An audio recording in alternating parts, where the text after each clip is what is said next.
ఎత్తిన స్త్రీ ధైర్యం బలికి తరలిపోతోంది. గళమెత్తని దైన్యంలో జనం కుమిలిపోతోంది. మనువాదపు మంటల్లో ఊరు తగలబడుతోంది. మగ పశువుల కాళ్ల కింద మగువ నలిగిపోతోంది. ఈ దౌష్ట్యం ఇక వద్దని, ఈ క్రౌర్యం ఇక రద్దని అరవండో.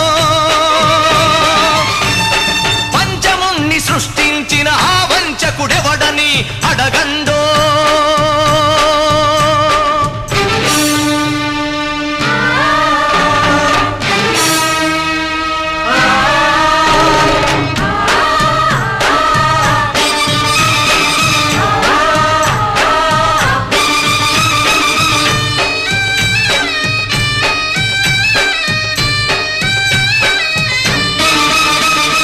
అర్ధరాత్రి ఆడపడుచు సంచరించు స్వర్గం.